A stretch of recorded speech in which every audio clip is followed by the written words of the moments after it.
নিয়ে আসবো আরেকটা নতুন মডেল এডিটিং নিয়ে। আজকে আমরা করব একটি এডিটিং, যে এডিটিংয়ে আমরা একটি টি শার্টের উপরে কিছু ইফেক্ট অ্যাড করব। টি শার্টের উপরে একটি নাম কিংবা একটি এরিয়ার নাম, একটি শহর, একটি বিল্ডিং, একটি ছবি অ্যাড করব এবং কিছু ইফেক্ট অ্যাড করব। আপনারা যদি দেখেছেন এখন ফেসবুকে চলছে যে ইফেক্ট, একটি শার্টের উপরে আপনার ছবি কিংবা ফেসবুকে প্রোফাইলের ছবি, কিছু ইফেক্ট দেখা যাচ্ছে, সেগুলো কিভাবে করবেন। তো চলো পিকচার ল্যাব অ্যাপ্লিকেশনের মাধ্যমে আজকে আমরা এই পুরো বিস্তারিত ভিডিওটা তৈরি করব। আপনারা যদি শিখতে চান তাহলে অবশ্যই প্রথম থেকে শেষ পর্যন্ত ভিডিওটা দেখবেন এবং ডিসক্রিপশন বক্সে ইফেক্টের লিঙ্ক দেওয়া থাকবে না, কারণ লিঙ্কগুলো আমার কাছে নেই। আপনারা ক্রোম ব্রাউজার বা গুগল থেকে কিছু ইফেক্ট ডাউনলোড করে নেবেন। ইফেক্টগুলোর নাম আমি ভিডিওর ভিতরে বলে দেব। তো সো গাইস, ভিডিও শুরু করব তার আগে আমি একটা রিকোয়েস্ট করব আপনাদের কাছে। আমার চ্যানেলটি এখনও যারা সাবস্ক্রাইব করেনি তারা নিচে লাল রঙের সাবস্ক্রাইব বাটনে ক্লিক করে আমার চ্যানেলটি সাবস্ক্রাইব করে রাখবেন।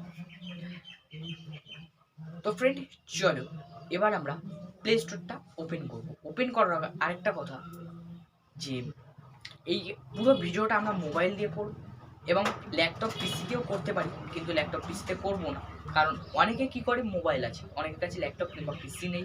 সেক্ষেত্রে আজকে আমরা পুরো ভিডিওটা ল্যাপটপে করবো, মোবাইলে করবো। তো চলো আজকে আপনারা তৈরি করবেন, পরে আগে শিখে নেবেন। তো চলো আজকে শুরু করি।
ভিডিও আশা করছি ভিডিওটা সম্পূর্ণ ভালো লেগে গেছে। তো এখনো যারা আমার চ্যানেলকে সাবস্ক্রাইব করেন অবশ্যই আমার চ্যানেলটিকে সাবস্ক্রাইব করবেন ও একটি লাইক, কমেন্ট ও শেয়ার করবেন।